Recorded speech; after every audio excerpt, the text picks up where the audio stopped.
Hello, hello. You are listening to the Aligned Birth podcast. You have both hosts of the show here today. I am Dr. Shannon, prenatal chiropractor. Doula Rachel is here as well.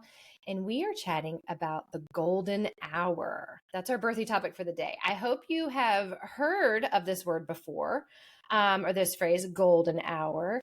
But I'll be honest, with my pregnancies 13, 14, 10 years ago, I don't think I was too aware of it. And so that's why, that's a big reason why we want to talk about it today, because we're going to talk about what is the golden hour, why it's important to honor the golden hour, and then some ways to achieve it, and some things that go on during the golden hour. So the golden hour, it's that first hour of life where after baby is born, where you really want to have like that uninterrupted time with baby. And so, yes, there's going to be differences between if you're birthing at a hospital versus if you're birthing at home as far as achieving that uninterrupted time. But there are amazing benefits for mom and baby. And there's ways to achieve this in the hospital that can be very beneficial as well. And so you can achieve this wonderful and amazing golden hour. So I'm excited to chat with Rachel about it today because I think I'm going to learn some new things as well. So welcome. Welcome to the Aligned Birth podcast. I'm Dr. Shannon, a prenatal chiropractor. And I'm Rachel, a birth doula and childbirth educator. Together, we're here to bring you conversations about pregnancy, birth, and motherhood. From cesarean to VBAC, hospital to home births, we've experienced it all. We are high school friends who reconnected through our shared passion for health and birth. As moms to two young boys, we've both changed careers after our own transformative childbirth experiences. Join us as we discuss the importance of a healthy body and mind throughout pregnancy, birth, and into motherhood. Our goal is to provide fun, interesting, and helpful conversations and interviews that inspire learning. When your body, mind, and intuition are aligned, you can conquer anything. Sit back and relax, or grab a notebook and take some notes, or maybe listen as you enjoy a walk. However you choose to listen, we hope you enjoy this episode of the Aligned Birth podcast.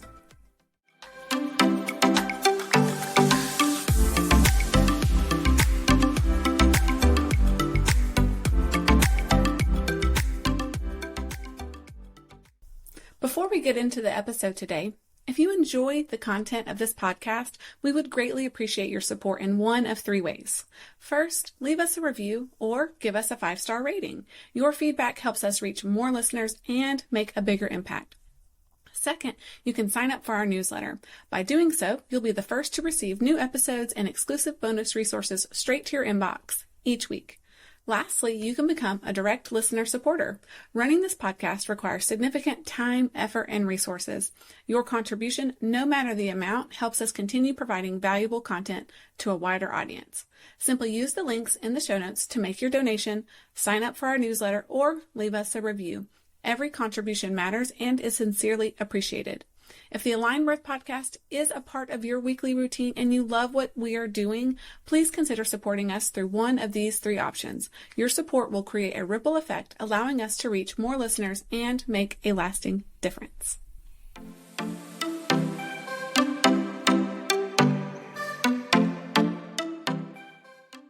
Good to see you. And we get to see each other because we do YouTube now. And so we have our videos. So this is always fun. I know we have the video. So excited to talk with you today about this. I love this topic. I love this conversation. And like you said, it's one of those things I think we probably are so used to talking about that we might assume everyone's familiar with it, but you shared your personal experience of like that wasn't on your radar. And so we're here to talk about the golden hour today, what it is, why it's important, like what it might look like, and kind of how to achieve it. And hopefully, again, we're all about kind of sharing that information so that you can be, take what resonates with you and hopefully sort of shift things to meet your needs and hopefully have a better overall experience. So yeah, that golden hour is that first 1 to 3 hours right after the baby's born. And it is a critical time for mom and baby. And there are many, many benefits to it, right? There are many evidence-based benefits to having an uninterrupted first hour of life. But please know that if you're not able to have that uninterrupted first hour, that it's not the end all be all, right? We don't want to get too tied up in Right. being Because I stressed know out. both of mine were different. Like there was no way possible for me to have that with my first. I had that emergency cesarean and I was going one way. My baby was going the other way. My husband didn't know where to go. So there was that aspect of it. And then second time around was a lot different. And I think one thing I didn't I guess looking at now is I want people to understand that you have a say. It doesn't have to be all these things that are happening to you or happening to your baby in certain instances. And that's one thing we want to talk about today, because yes, there's the benefits of it, why you want to have maybe these thoughts and conversations during pregnancy so that you're prepared for that golden hour aspect of things. So yes, there's going to be times where you're unable to have this ideal situation in your head. That's okay.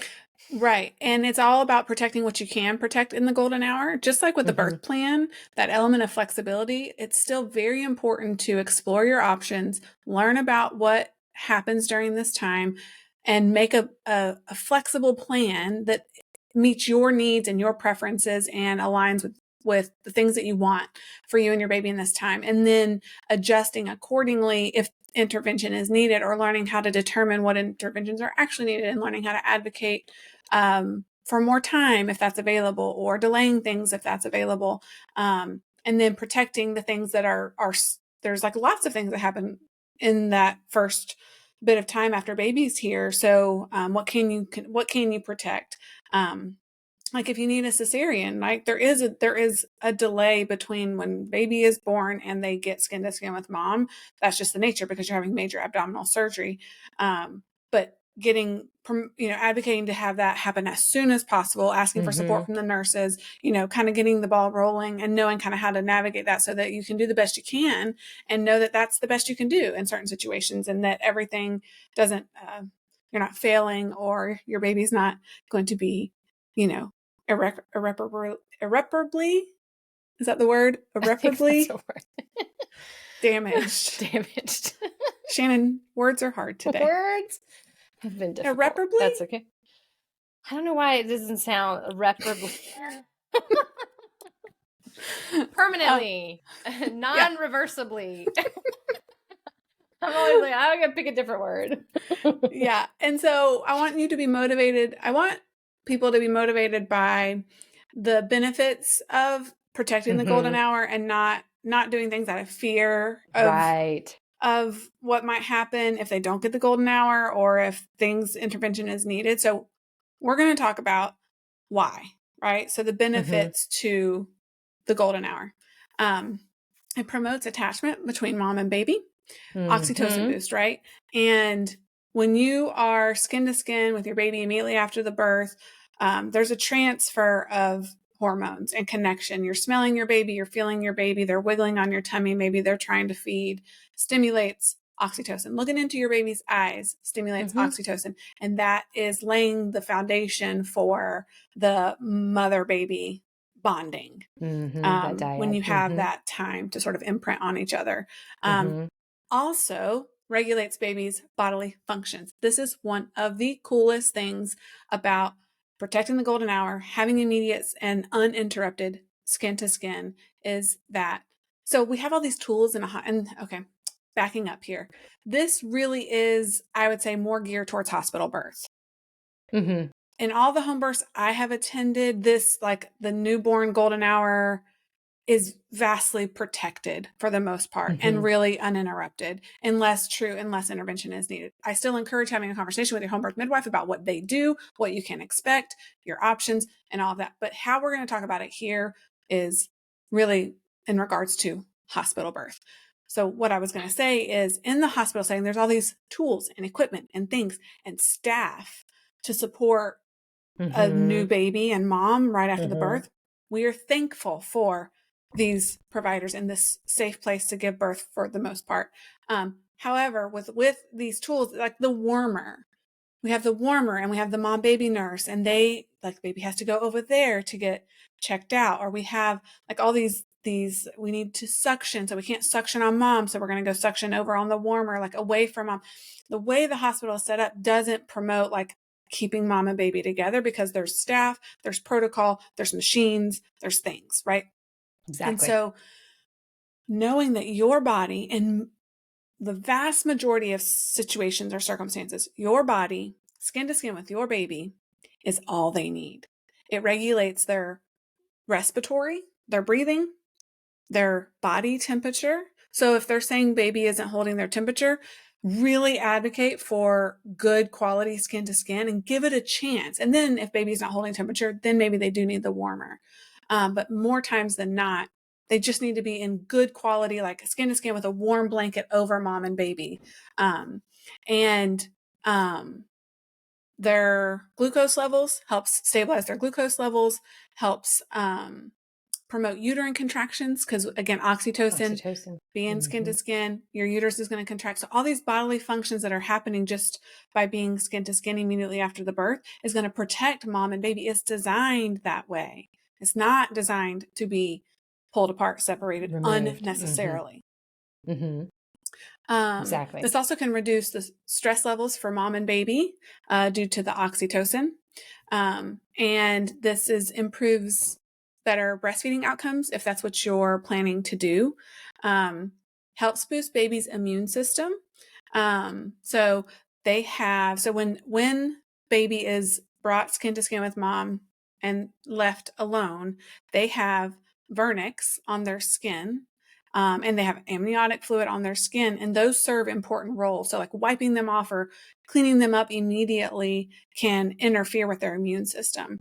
And then getting skin to skin with mom, possibly initiating that first feeding as soon as possible, is that next layer to boosting their immune support. They're going to get mom's germs, which are good for baby, breast milk or colostrum, which helps fight germs and helps promote a solid immune system. All of that's happening when there's nothing when we're not interfering with it, or it's happening more optimally when we don't interfere with it. And that's going to help your baby have a stronger immune system. So yeah, those are some of the benefits. Did I miss any? I know. And promotes the uterine contractions. So I feel like you had said that though, but I can't remember if you did. But because again, yeah, I think under bodily functions. Yeah, maybe in there. So yeah, but a lot of that is due to oxytocin too. So and those are just some of the benefits we wanted to go over of like why this is important and why I don't want to shit on you, but why you should think about this prenatally. And again, too, I guess I just didn't know that. I guess I just followed the rules as I was doing the hospital birth. And so it was kind of like, okay, this is what's done. And it's so cool now to see families start to advocate for themselves and to say, okay, no, I really want to honor this. Give me this hour. And it can make a leaps and bounds difference in how mom processes birth and how baby processes birth. Now, all this to say that if these things don't happen, and if you can't immediately snuggle, it's not like, oh, it's all doomed. Your stress levels are going to be crazy. You're not going to be able to breastfeed, those type of things. So, because I've talked about that before on other episodes with my birth was very different, my first. And so you can still accomplish that. It might just be a little bit later, but if we can honor that golden hour. Yeah, you're just trying to get really, a good start. You're just trying to get the best start possible. And yes, it is not the end all be all if it doesn't happen. But I think it's important to talk about too, the reality of the traditional medical birthing location, which is the hospital. It's different in all locations. Like every hospital is slightly different. And I think a lot of birthers feel like, I'm giving birth in the hospital. Things don't happen unless they're safe for mom and baby. And I do think the overall goal is safety for mom and baby. I do believe that is the goal, but that doesn't mean all the practices align perfectly with what we know to be evidence-based, because it's still a hospital system. They're still trying to help many, many people. It's just risk management is a really big part of it. Thinking. Yeah. And they're managing just lots of different people and scenarios and circumstances. So, giving grace where grace is due, but understanding that this doesn't just happen by default. Some hospitals are more mother-baby friendly. So that's a great term that you can use and look up. Like, is my hospital mother-baby friendly? That means they have met an actual certain set of standards that are more aligned with what we're going to talk about here than if they're not mother-baby friendly. But then some people say they're mother-baby friendly, but then they're not actually. So that's where you have to kind of use your advocacy tools and ask questions and not assume that certain things are going to happen. And that some hospitals are better than others. Like I work at some hospitals where we really have to advocate for these things. And then I work at some hospitals that this is standard of care. This is the norm. I know. So Right. that's why you gotta look at this beforehand. Yep. And take that into account. And that's why this is going to be important for when you are going through and creating your birth plan or your birth preferences list, because these things can go on there. So we're going to go through the like what typically happens in the first 1 to 3 hours after birth. And then there's going to be things in here, nuggets, where if you want to add in these things into that birth preferences list, then these are good things to add in there. There might be some terms. We're not going to go through and explain all the terms because we literally did a 4-part series of all kinds of different terms, prenatal terms. We had postpartum terms, pregnancy terms, perinatal. I don't even know what we had. We had 4 different episodes, but we did labor, one newborn. Yeah.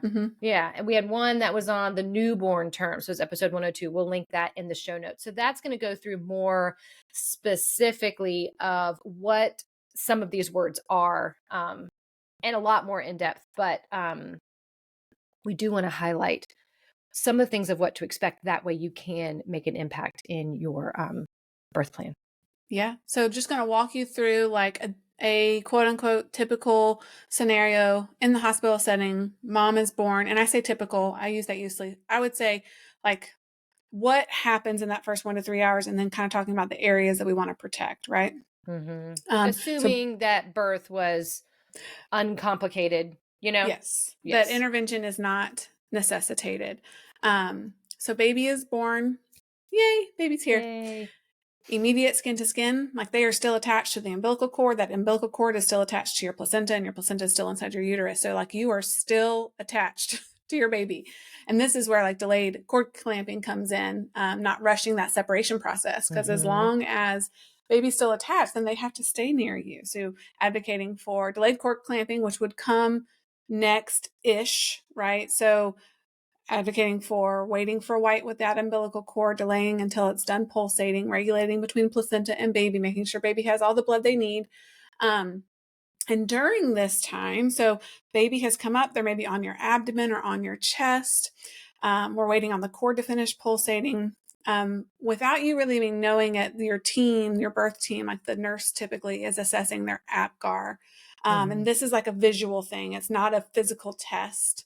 They're looking at activity, how the baby's moving, their pulse, which they can take their pulse while the baby's on you, their grimace. So it's a reflex when they pull on their arm, or they pull, is the arm like kind of coming back, appearance, their color, and respiration, heart rate, which they will put like, listen to the baby's lungs as well. But this is all happening on you and very, very quickly. And they do an APGAR at 1 minute and at 5 minutes. And typically like average, well, the 1 minute is a little bit lower than the 5 minute. And also during this time is if it's needed, they're going to clear the airways. So there's a lot of mucus when a baby is born vaginally, and being born vaginally helps squeeze a lot of that mucus and a lot of the amniotic fluid out of their lungs. Like they get the big squeeze as they pass through, but for some, they might still have a little bit of mucus in their throat or in their cheek or in their mouth that's like hindering them from being able to get that first big breath. And if they can't get that first big breath, or they're struggling to do that, then the nurse or the midwife or doctor might suction either with a bulb syringe, their cheek or their throat if needed. And if that's persistent, that would be an indication for needing to do deep suction, which they would take the baby over to the warmer and do deep suction. At home births, just for point of reference, they can do deep suction on mom, and they often do, but it's just a totally different technique and a totally different approach. So knowing kind of like, okay, that's interesting, right? So clearing of the airways, and it's not always necessary. So really advocating for only using that bulb syringe and suction if it's needed. Temperature, they're going to take baby's temperature and they're going to stimulate the baby. So maybe rubbing the baby's back, rubbing their feet, kind of really making sure they're active in the way they need to be active. Yeah, they're responding. They're not, so like if they're rubbing the baby's back, some people like think they're getting cleaned off, and usually it's just the nurses trying to stimulate. So baby's like skin to skin, like tummy to chest on you, and they're maybe rubbing baby's back, or they're telling you, okay, rub baby's back, talk to baby, like just helping stimulate, making sure they're responding and pinking up, perking up, kind of getting that first maybe cry in. They don't always have to be screaming to be good, but just making sure that all those things look good. At the same time, happening to you is they're monitoring your bleeding, you're delivering your placenta, they're going to check for any tears, and they're going to help clean you up. And if there are tears, they would do any repairs needed and then clean you up.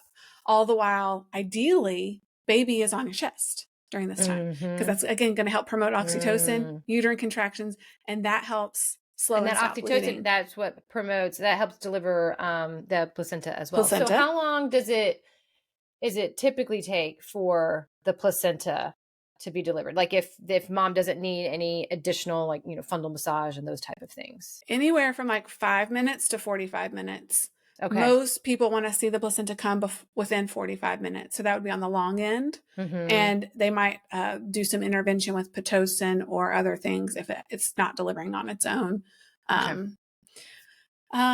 So again, baby skin to skin, there's a huge dance of hormones and connection and bonding happening during this time. And it's all happening relatively fast. In a hospital setting at this point, there's a lot of people in the room. So, the midwife has showed up. Usually you have your main nurse. There'll be a second nurse that comes in as you're, when you're really getting closer to delivering. Then there's usually 1 or 2 baby nurses. If you had any kind of meconium in your amniotic fluid when your water broke, they'll bring in NICU, which is like 1 or 2 from them, just in case. So I say all that to say it gets like rowdy. Like, and you're wanting like a calm, peaceful environment, most people. And so we like to talk about it so you're prepared. Because even in my head right now, I'm like, that would be so good to like watch a hospital birth video. If someone's got one, if you see one, and then that way you can see what to expect at that afterwards. I mean, because it sounds like there's like a party going on. And I would say most moms I feel like dads are usually like, what's happening? Why are there so many people here? And mom is like in post-labor land, intoxicated by her baby, intoxicated by hormones for the vast majority. Because I usually try and get in their ear and be like, just so you know, so-and-so's here. Just so you know, a couple more people just showed up. This is their purpose. Like, so they're not overwhelmed. So they know what's going on. And a lot of times they're not fully aware of it all, which is a good thing. Like, right? Yeah. You're focused on your baby. So if baby's with you, you're more focused on baby. And I always encourage, like, smell your baby, kiss your baby. If you want to get real crazy, lick your baby. Like, there's just a lot to be said with that immediate time together while all this other stuff is happening, right? So also during this time, you want to initiate that first feeding. So after all these other things have happened, things are starting to settle down, and baby is starting to like hunt and peck on your chest, getting a little wiggly, maybe birdie mouth, maybe they're smacking their lips. These are signs they're ready to feed. Initiate that first feeding. So getting that going too is going to boost oxytocin, which is, again, going to help with what you need in that moment, which is uterine contractions to help with either placenta or bleeding. And it's going to stimulate the prolactin too, like get your body ready to produce the milk. It's sending the signal, we are ready to go here. And also getting colostrum. So colostrum is your first milk. So when you are doing that first feeding, you don't have like straight up regular milk ready to go. It does not look like how it would if you're pumping like way later. How you envision it, right? It's like the tiniest amount. Remember, it's a small amount. Half a teaspoon per feeding. Tummy size is like a cherry, and colostrum's really thick, but it is highly nutritious. It lines their gut. It boosts immunity. It's got everything they need in it. It's the perfect milk for your baby. So do not be concerned if you're not gushing milk at this stage. Your baby is getting just what they need, and reminders of like the quantities that they need is very little.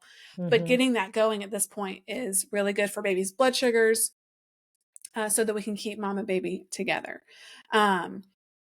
What else? Okay, so after the 1 to 3 hours and after you've had that first feeding, so that's really important that you have, before the next set of things, you've got that first feeding in. So if they're coming in wanting to move on to the next thing, you can say, hey, we have not successfully latched.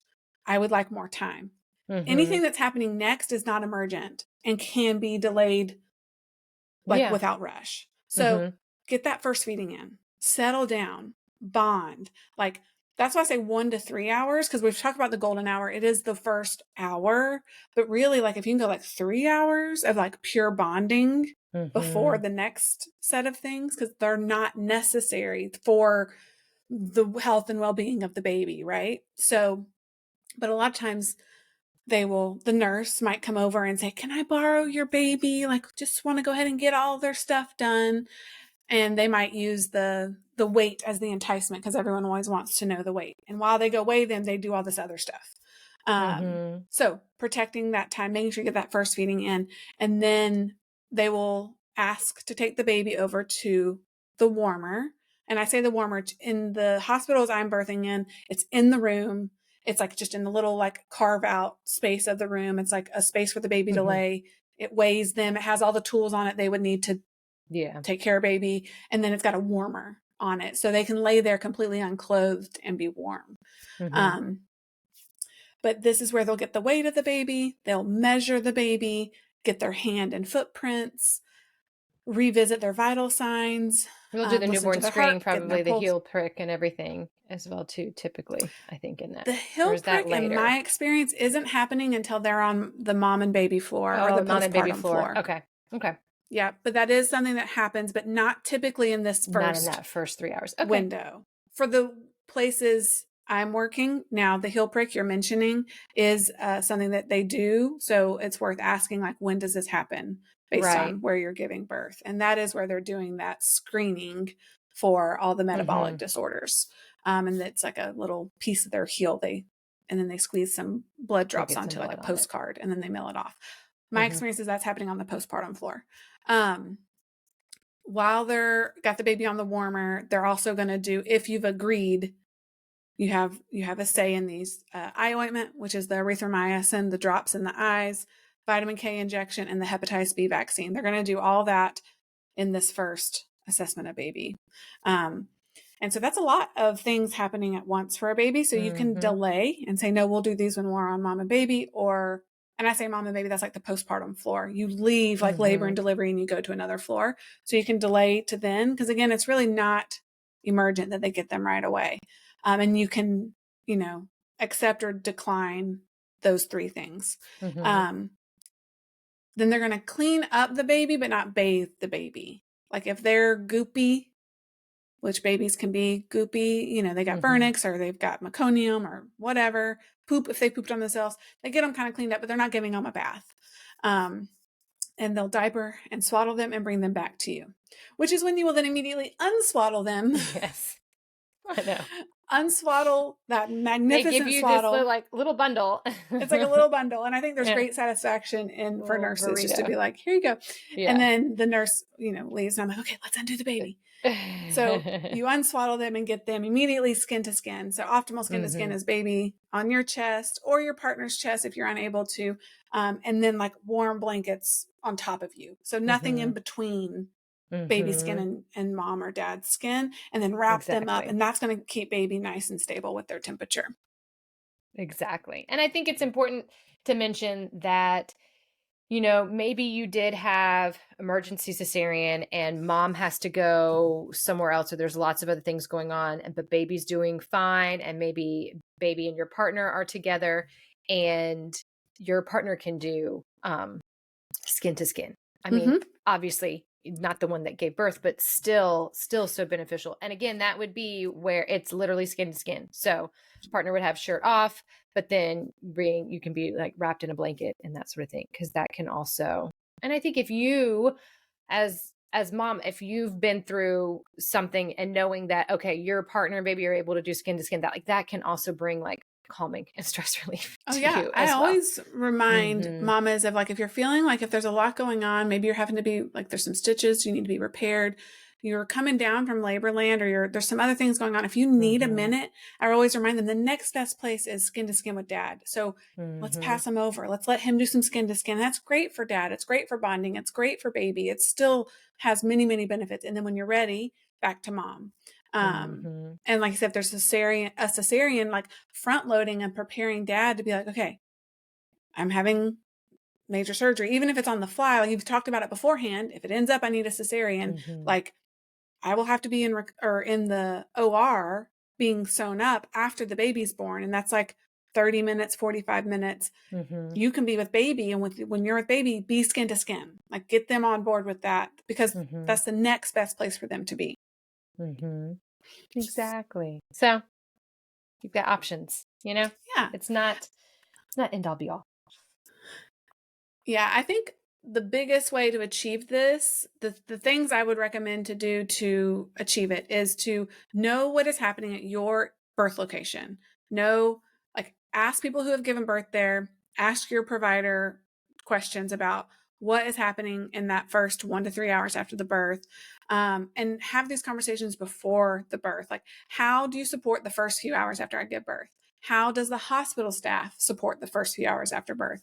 What typically occurs, like we just talked about, and decide on your preferences before the birth. So you're not overwhelmed because they're going to be like, you got to sign consents for IOM and vitamin K and hepatitis B, either consent or decline. And you're going to be like, I have no idea what you're talking about if you haven't explored those options beforehand. So This is all about front loading. This is that before. prep work. And it's a big part, I think, of what needs to go in that birth plan, that birth preferences list as well too. Because again, planning, even if it doesn't all happen as you want, it's that knowledge, because then maybe you didn't know all of this stuff happens in that first hour, the first 1 to 3 hours. And so now you do, because you're planning, and trying to come up with that plan. It can be less overwhelming, less feeling like things are happening to you or the baby without your control. And that matters how you feel, just like it matters while you're giving birth. It matters how you feel after the birth and how the care for your newborn. So it's a philosophy across the board. And there's no right or wrong, and there's no you should do this or shouldn't do that. It really is just about the front loading, gaining like knowledge, support, and advocacy, so that you can navigate it with more ease and confidence. And that'll leave you feeling better about your birth and hopefully have a great start to motherhood. I know. With your births, because you had your first in a hospital and then your second was the home birth. What and I feel like you did a good job at your hospital birth though too, as far as like protecting your environment and everything. But did you notice a difference with your golden hour in those two experiences? Yeah. Because the golden hour for my home birth was like completely uninterrupted. Like they're not doing nothing. Like it is, they made sure I was stable, baby was stable, bleeding was under control, moved me to the bed and just protected me and the baby. And like they're charting and they're cleaning up and they're getting some food and like letting that first full hour go by before they're even doing anything. And they're peeking on the baby, right? So midwives are magical in the way that it's not that they're not doing anything. They're so sneaky. Yeah. They're observing. They're listening. They'll come over and peek in and maybe listen to the heart tones if they need to, or they'll, they're doing without doing. Do you know what I'm saying? Like, so I want to have that. I want people to have that confidence that it's not that they're just like truly doing nothing. They're just dry. Yeah. No, it is quite the opposite. And because Marshall was slow to start. And we borderlined on needing a transfer, but he didn't need resuscitation. He was just like a little quiet. And his coloring was a little off, but they were peeking on him a little bit more, but not like he was just on me, not swaddled up, but covered up and skin to skin with me. And I was working on feeding and all of that. And they were just, I think, peeking on him a little bit more. because of that. So again, they were just acutely aware and paying a lot of attention while giving space for. And then like there's no, I mean, they're not doing eye ointment or vitamin K or Hep B. Vitamin K is we did like an oral vitamin K. Do an oral one.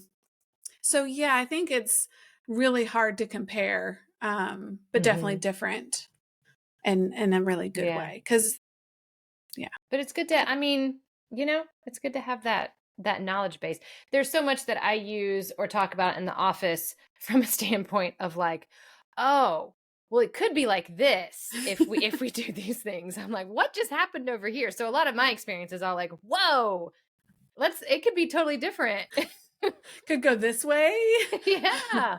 Let's get some things in place beforehand. Let's do some work beforehand so we can impact that. So yeah, and there's all kinds of perspectives, and there's no right or wrong. And in the hospital, even hindsight, I had a lot of preparation and advocacy, but I got caught up in like a post-birth, like things did sort of just happen that, you know, before you know it, baby's on the warmer. And I was like in such labor land that I was just like, okay. My dad had brought me some food. I was starving, so I ate, and you know, it was a lot of things were still protected, but also a lot of things just sort of happened. Yeah. Which is the part that would say leaves you feeling a little bit like I could have done better there.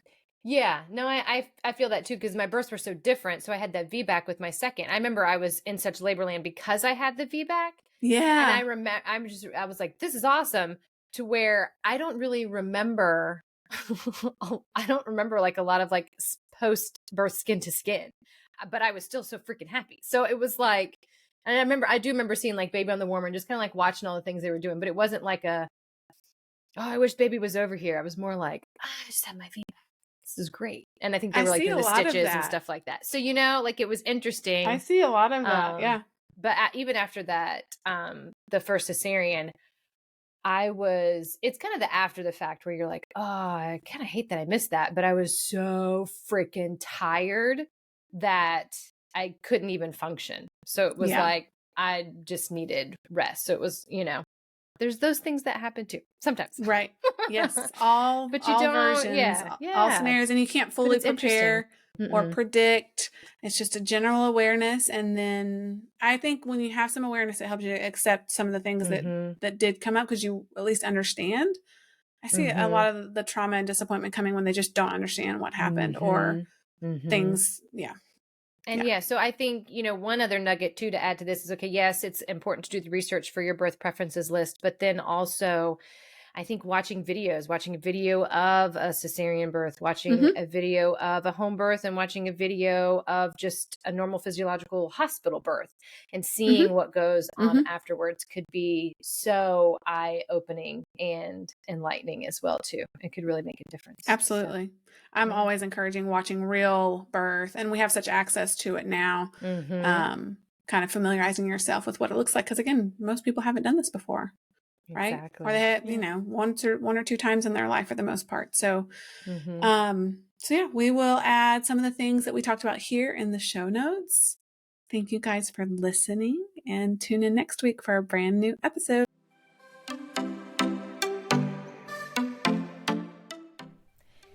Thank you for joining us on the Aligned Birth Podcast. We hope you found our discussions informative, inspiring, and enjoyable. Remember, when your body, mind, and intuition are aligned, you have the power to overcome any challenge that comes your way. We appreciate your support and leaving a review or rating, signing up for our newsletter, or becoming a direct listener supporter. Your contribution helps us continue delivering valuable content and reaching more listeners like yourself. Stay connected with us through our newsletter to receive the latest episodes and bonuses straight to your inbox each week. You can also connect with us on Instagram at aligned_birth. All links can be found in the show notes. Together, we can make a difference in the lives of the birthing individuals and new moms. Thank you for being a part of our community. We look forward to sharing more empowering conversations on the Aligned Birth Podcast. Until next time.